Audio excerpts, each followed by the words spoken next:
Welcome to the Researching Practice, Introducing the Theory of Practice Architectures vodcast. My name is Máirín Glenn, and I'm here today with the originator of the Theory of Practice Architectures, Stephen Kemmis. This is episode 10 of this series of vodcasts, and it is entitled Tensions and Contradictions Between Education and Schooling. So over to you, Stephen.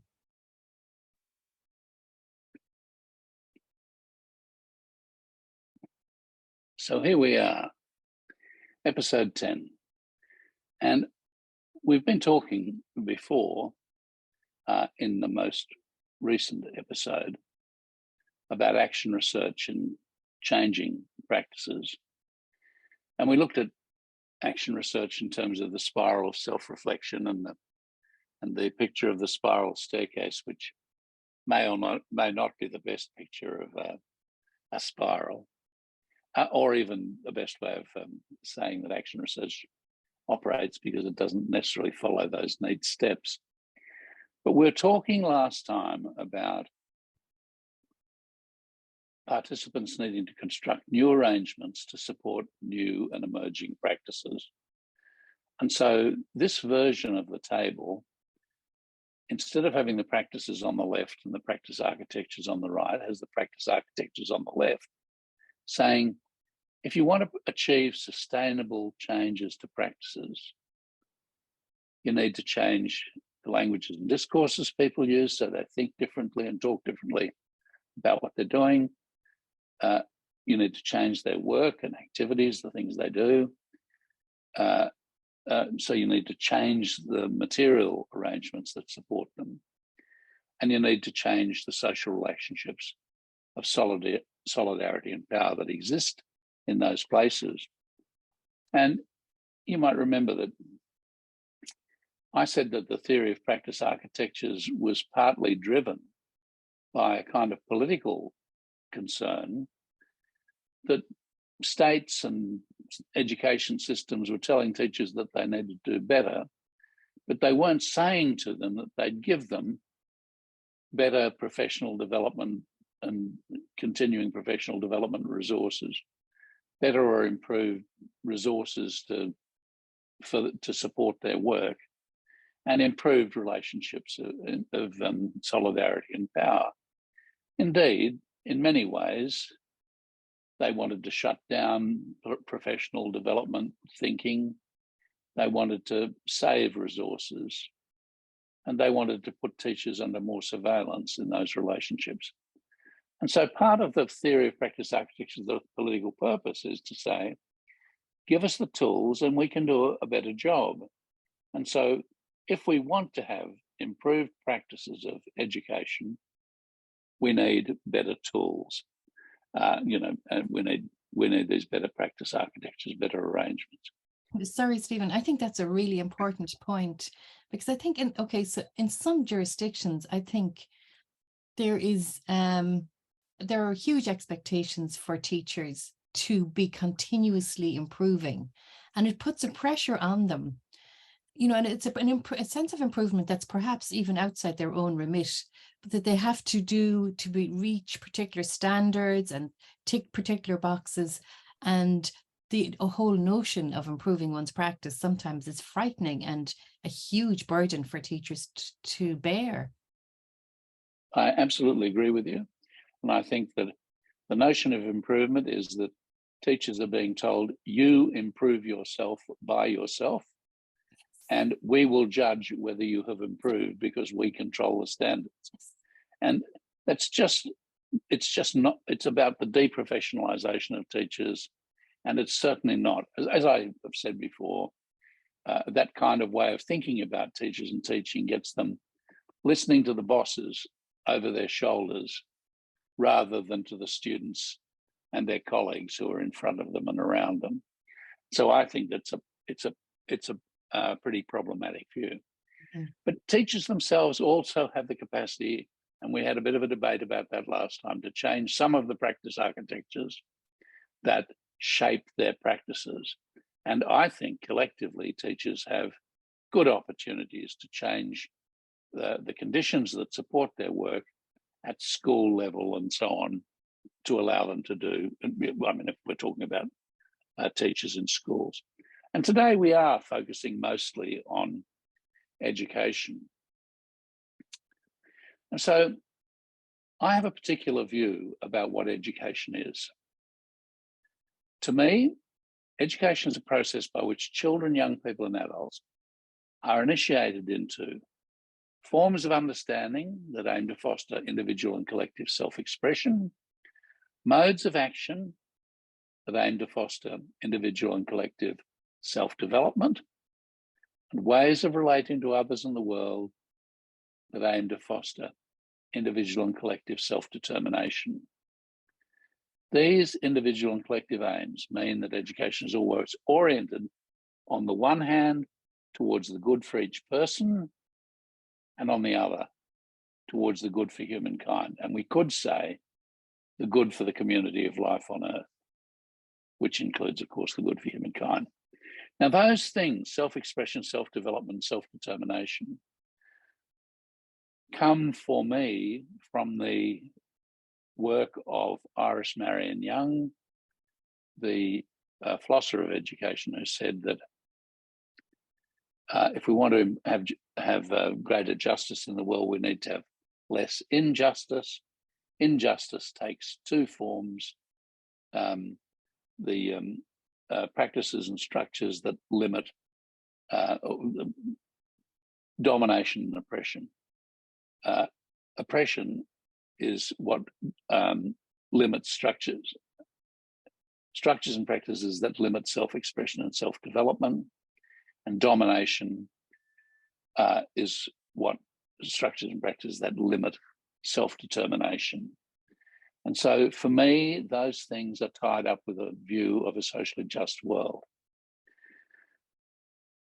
Christine Edwards-Groves and I, in a book on understanding education, extended those things just a little bit to say practices of self-expression are valuable because they help us to secure a culture based on reason, that's reasonableness.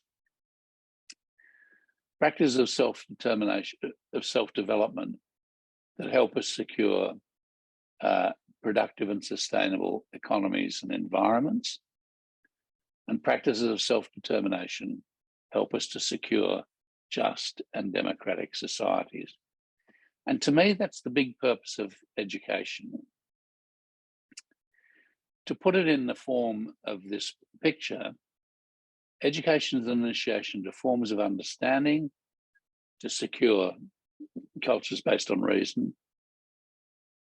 modes of action for individual and collective self-development, for productive and sustainable economies and environments, ways of relating to others in the world for self-determination, for a secure and just democratic society. And so the double purpose of education, the project of education on the one hand, is the good for each person, education for living well. And on the other hand, it's education for the good of the community of life on Earth, including the good for humankind. And the aim of education is to help bring into being a world worth living in. Now, some people call that a social engineering view, but I think every view of education for living well on the left-hand side is necessarily a view about the world worth living in. And philosophers, since Plato and Aristotle, have thought the same thing. These are the double purpose of education. But one of the reasons for laying out this table in this form is, inside it, I've put the theory of practice architectures. So the theory of practice architectures is a way of examining what education does. Is it producing these kinds of forms of understanding, sayings, modes of action, doings, ways of relatings with a project of that kind? And does it depend on individual and collective self-expression, etc., cultural discursive arrangements, and so on, material economic arrangements and social political arrangements? So the theory of practice architectures then becomes a way of doing analyses of education to see what they do. Now, all of these things in the red on the outsides, on the browny colour on the outsides, are contested. People have different definitions of education. This is mine. But I think that essentially many people think similar sorts of things. And, you know, I've said before that long, long ago in ancient Greece, where they were talking about the teaching of dialectics or logic, physics, and ethics, they had the same kinds of commitments as these commitments in a different form. So, can I just interrupt again there, Stephen? Okay, so I love that whole grid. You know, it's just amazingly encompassing of so many huge ideas, really. But I'm just wondering, you know, in episode 8, you talked about how knowledge arises, you know, from the recollection and, you know, anticipation and returns its use into practice. You talked about that in episode 8. And I'm just wondering where does that fit into this particular model that you have here? Well, there in that column where it's the practices column, we have what the practices are made of, sayings, doings, and relatings. And we're saying that knowledge arises from practice and it returns to practice. And on the left-hand side there, the left-hand side is the side of practice. The right-hand side is the side of the site or the society in which the practice goes on. So I still think that knowledge is always arising from, representing, recalling, anticipating, and returning to its use in practice. So the practices are there in that column of practice of what they're made of, sayings, doings, and writings, and those projects, etc. And so when teachers are trying to teach particular ways of understanding the world, particular ways of doing things in the world, skills, abilities, particular ways of relating to the world, they're teaching people practices. And in my view, what we need is, you might say, curricula of practices, or at least when we're talking about what we want students to learn, it's not so much as the psychologists in the 60s and 70s used to say, we want active learners. Of course we do, but we want them engaged in practices and engaged in the practices we want them to learn. So you're not just learning calculus because it's a game that can be played with numbers or with algebra. We want them to do calculus because it allows them to do things in the world. And I think I told the story, maybe I didn't. When I was a kid at school, there were vague attempts to teach us the constellations in the sky. And I found it very boring. There were many of them, and if you wanted to know what they were, you looked in a book. It was just like, there they were. But the reason astronomy has been taught with so much importance for so many years since antiquity, and is still exceptionally important to Indigenous people in Australia, is it allows people to navigate in the world.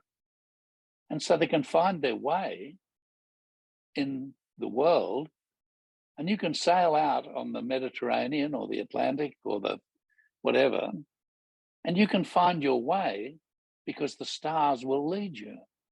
The stars were vital knowledge and known to be vital knowledge for thousands of years. And Aboriginal people, all the stories they have of the stars in the sky enable them to move here on Earth. So the connection between the Earth and the sky is fantastically important. And just because we now have compasses and signposts and maps and all that sort of stuff, we've forgotten, as it were. I had forgotten, I had not realized and appreciated how important that knowledge was. So that knowledge came from practice, the practice of travelers, and it returns to its use in practice, the practice of those people moving through their country or across seas and all that sort of stuff. And I think that's just an incredibly beautiful thing. And so when we as teachers think of ourselves as initiating students into practices, what will they be able to do? It's not like behavioural objectives. They can jump through a hoop. It's they can live a life.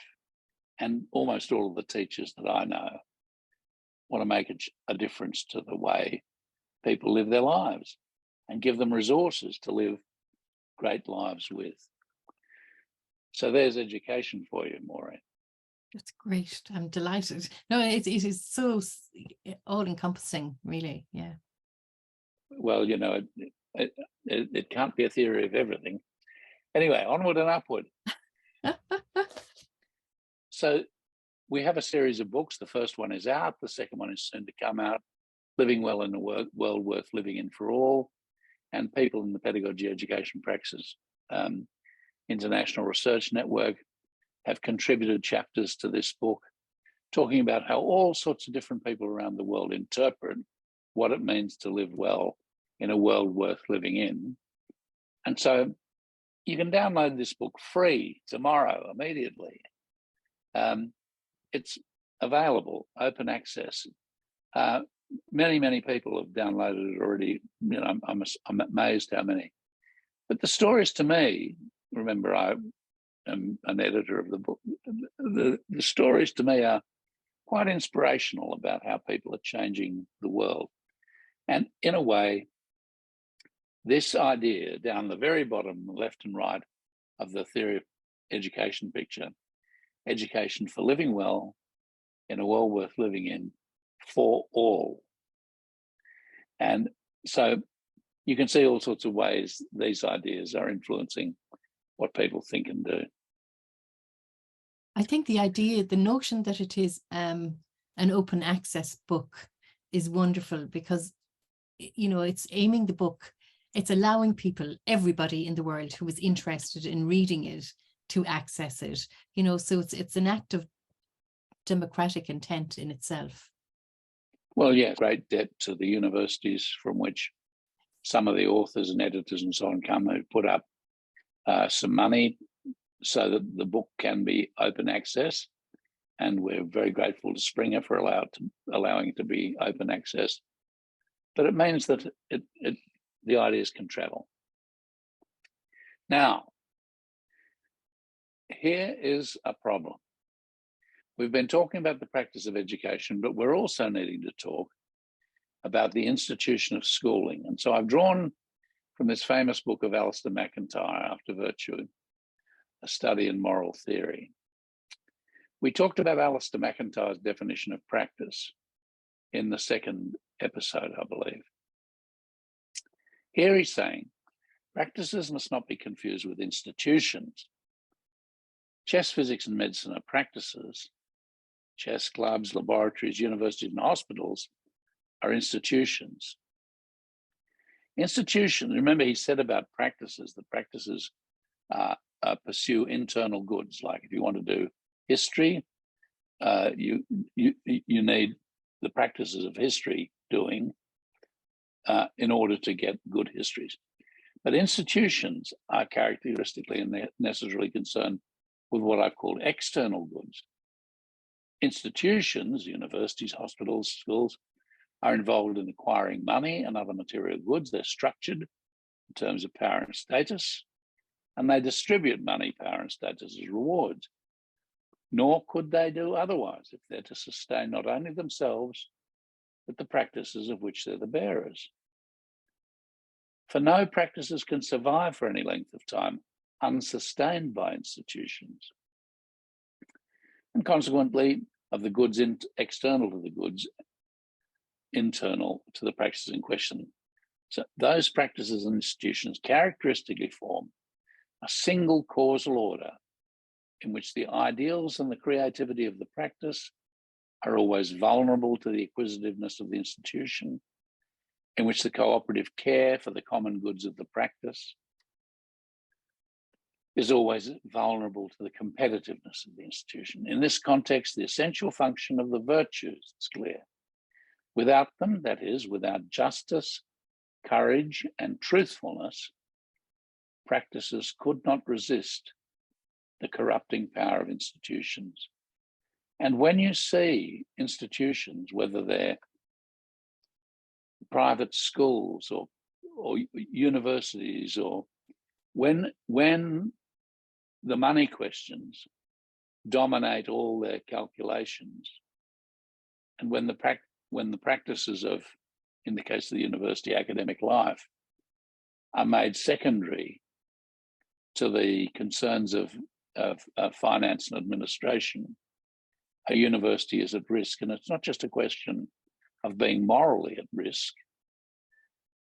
What's at risk is the quality of the practices of education and research and so on that go on there. So McIntyre has crystallised this idea of a tension between the practice of education, the institution of schooling, and if you get too hung up on the institution of schooling, you will teach this, well, I'll say some more about that. Problems arise.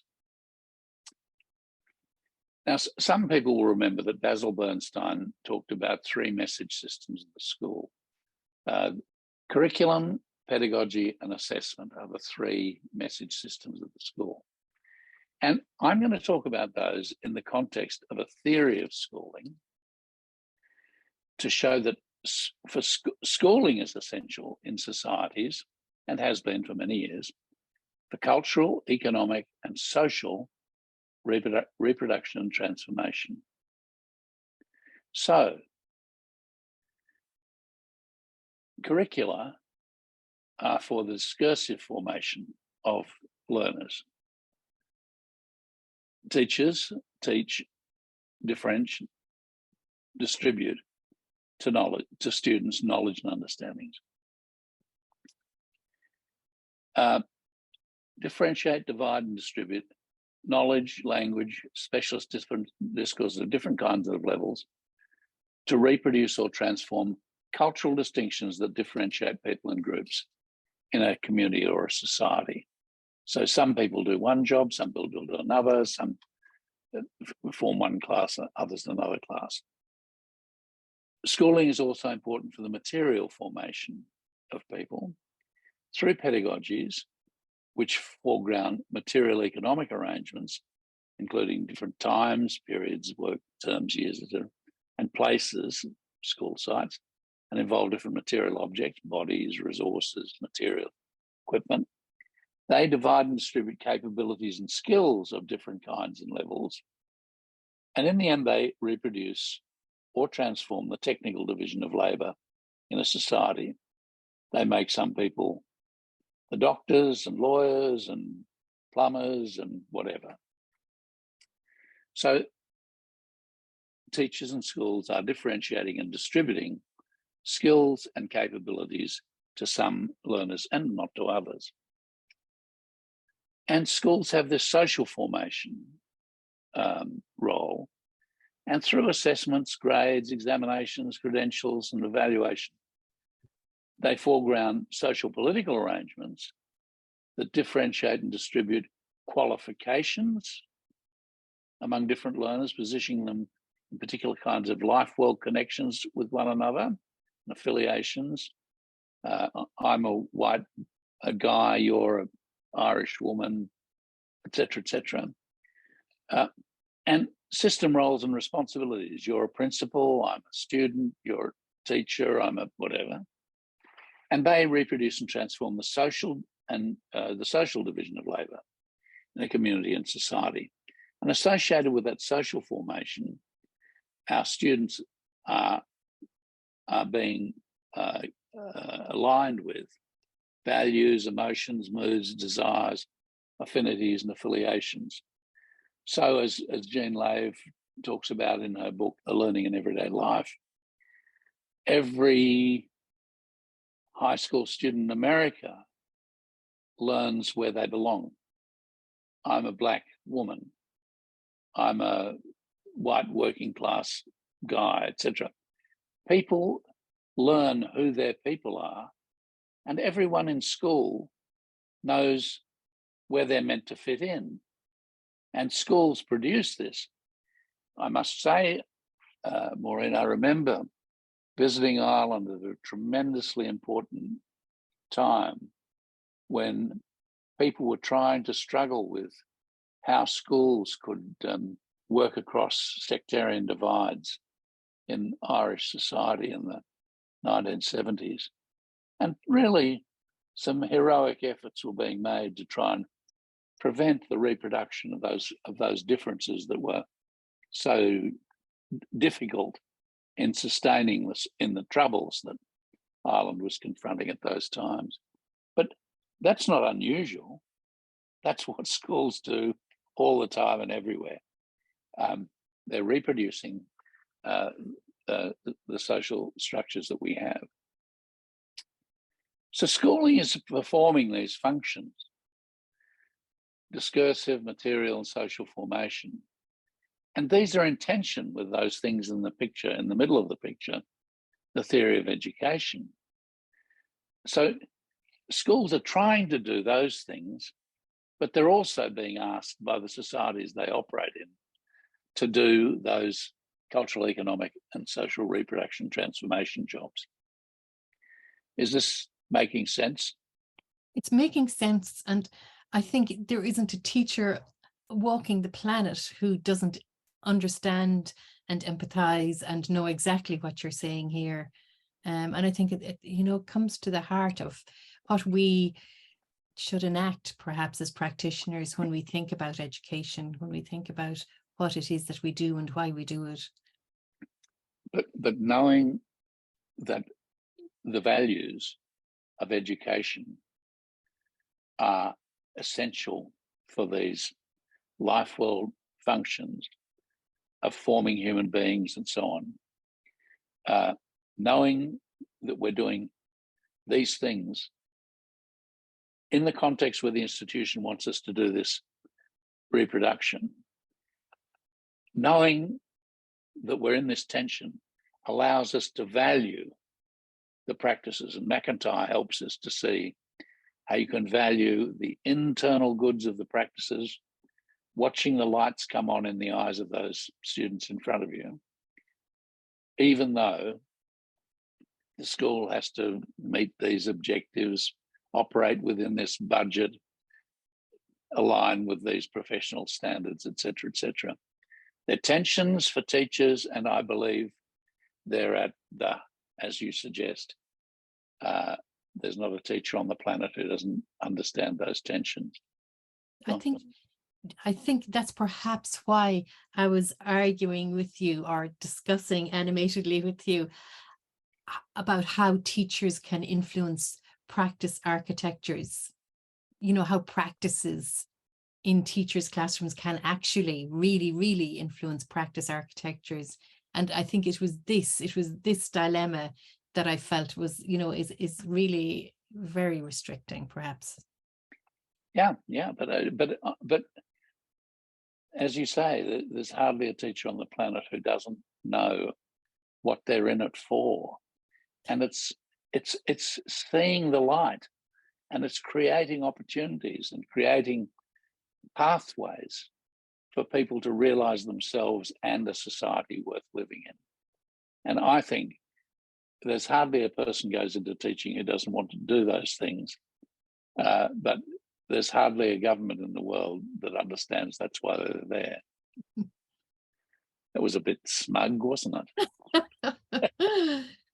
Good I'll to be press smug on. every now and then. So I think this is the central task of educational research. Fairly and fearlessly to interrogate the contradiction between the practice of education and the institution of schooling at every level, from early childhood to adulthood. And so we should ask ourselves questions like, does the everyday function of the institution of schooling enact the practice of education accomplish its aims or not? Does everyday educational practice in schools reveal shortcomings in the functioning of the institutions of schooling? For example, despite our aspirations towards social justice, does schooling maintain, generate and sustain cultural, economic, social inequalities? And in parallel with that, does the way the institutions of schooling actually function reveal shortcomings in our current conceptions of the country aims and contemporary aims and practices of education? For example, if schools focus too narrowly on learning for economic participation, do they neglect education for cultural, environmental, social, and civic participation? And these are real questions for schools and teachers, and they have been articulated by teachers for more than a century. And once upon a time, the question was put, is your aim as a teacher to teach the subject, or is it to teach the learner? And if you come down on the side of the subject, you're mostly interested in the reproduction of existing situation. If it's come down on the side of the learner, you're about shaping that person, initiating them into ways of being in the world. So that tension is another version of this tension between the practice of education and the institutions of schooling. One more thing that I'm just thinking of as I look at that previous slide, this one, yes. You know, so, but it isn't just black and white. I mean, the ideas and the questions here are absolutely fundamental to what we do in schools and our thinking about education, but it isn't just as simple as answering these questions and that I agree with one and disagree with the other. You know, there's a lot of hazy space in between the two, I think. Well, but it was just as McIntyre said, we need the institution to sustain the practice, and the practice we need for its own purposes. Our kind listeners may be amused to know that just this last week, I abandoned a book about learning and education because I'd begun to treat these as a dualism and not as a dialectic. And I was saying too much, the machinery of schooling has gone bad. In order to sustain the practice of education, we have to liberate it from schools and universities. And my dear friends, Peter Grittenbaugh and Christine Edwards-Groves and Jean Lave told me, Stephen, you're wrong. And after an hour's discussion, I said, I'm exceptionally grateful. You're right. I am wrong. Into the round file, into the garbage bin with that. Back to the drawing board to show this dialectical relationship between the two. And we've got to find ways of making them work together rather than to be at odds with one another. And when they fall out of connection with each other, the whole game is endangered. But it was only 31,500 words that I was putting in the bin. They'll form the basis of your next book. Yes, I hope so. I'll try again. So here's the tension. This is one way of saying it for our time. Practice of education is trying to do those kinds of things. Get people involved in dialogue and deliberation and give students an opportunity to learn how to talk about these ideas and to get their ideas out in collective discourses. Their doings, we want them involved in communicative action, trying to understand things together. Communicative action,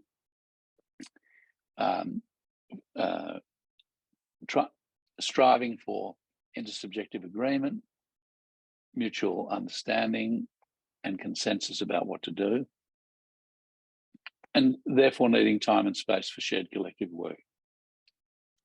In terms of relatings, we're hoping that they'll be more collegial, and the teacher might be an authority, but is also a person accessible to the teacher. And so the social arrangements involve kind of learning circles where the teacher may be being a mentor.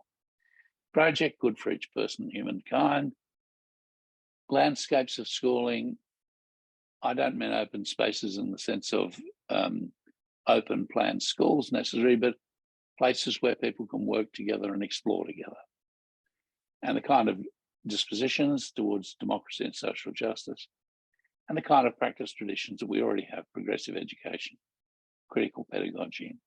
But the institution of schooling, if you give in too much to it, takes an authoritarian view of instruction. The teacher talk is dominant. The subject matter discourses are dominant. The doings are getting people through exams, getting people to do exams and so on, teaching and testing. In teacher-dominated or state-dominated spaces, in this case, in relatings, the teacher is in authority, positional authority. The students are subject to the teacher. And the social political arrangements have a strong division of labour with the student and teacher roles and many other roles divided in terms of the technical division of labour and the social division of labour in the society. Project, cultural, economic and social reproduction. Landscapes, cultural division, so on. Dispositions, ideas of mastery, meritocracy. That's what characterises the institutions of schooling today. And practice traditions of cultural, economic and social transmission. So these are the tensions that I think we grapple with in the field of education, the profession of education. And we have to recognise that they're real tensions. And it's not just that the good is on one side and the evil is on the other. How much do we need the institutions to support the practices? So, is it like this? Maybe, maybe not. Maybe these two need each other. I love the idea. I love the way that, you know, your last two slides have kind of delved into that whole notion of, you know, who am I as a teacher? You know, what are the values I hold? I can really see them coming forward in, say, the practice of education one, and indeed perhaps the institution of schooling block as well. And I also really feel that, you know, just even looking at these, they're really reminiscent of Jack Whitehead's ideas around, you know, a living contradiction and the contraindications, I suppose, that we experience as teachers in our classrooms and as we engage in spirals of self-reflection and engage in action research itself.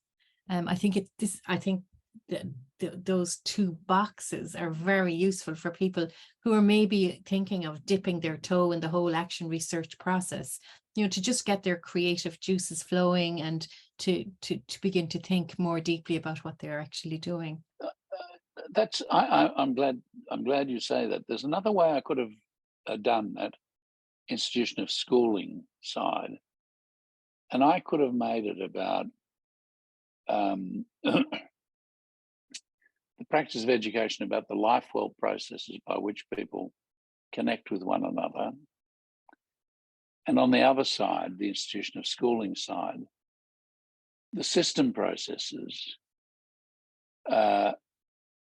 about the staffing of schools, all of those things that we talked about in the episode on ecologies of practices, leadership, professional development, educational research and evaluation, so on. The institution of schooling can be about those system roles, responsibilities, goals, functions, concerned with the economics of schooling, resourcing the school, and about the administration of schooling, controlling the school at different levels, And if another way of drawing those two would be that system life world contradiction between the life world of the practice of education and the systems of the institutions of schooling. And it would maybe be more fair than the way I've put it in these pictures here, which puts the bad old didactical approach against the nice progressive approach. From my point of view, this is still, for me, the center of this episode. The idea that if we want to try and understand education, we need to think about it in ways with those outside columns reminding us of the overall role of education as initiation to practices for living well, and at the same time fostering a view of what a good society is in terms of a world worth living in. And different people will have different views of how this should be expressed, depending on their cultures and their religious perspectives and many, many other things. But if this were a map on which we could describe our differences about how we think about education, maybe it would give us an opportunity to find a place to connect rather than be as polarizing as some of our current conversations about education are. Yes, and wouldn't that be a miracle in itself? It would be wonderful. Well, maybe it's also a part of the invitation that you make through action research of helping people become more articulate so that they can participate in conversations about what way is up in terms of education and its development and human beings and their development and the world and its development. Because I think that's our job. Look, Stephen, thank you for helping us to get an insight into the tensions and contradictions between school and education. Thank you, everybody, for joining us for episode 10 of Researching Practice, Introducing the Theory of Practice Architecture's vodcast with Stephen Kemmis and me, Máirín Glenn. So episode 11 will be our concluding episode in this series. In it, Stephen will highlight how the theory of practice architectures might be used and how practices are interdependent, and how the theory of practice as architecture is pivotal in educational theory. You may access these podcasts via YouTube on the link below, or at stephenkemmis.com or at eari.ie. Looking forward to seeing you then. So it's bye from me. And bye from me. Thank you.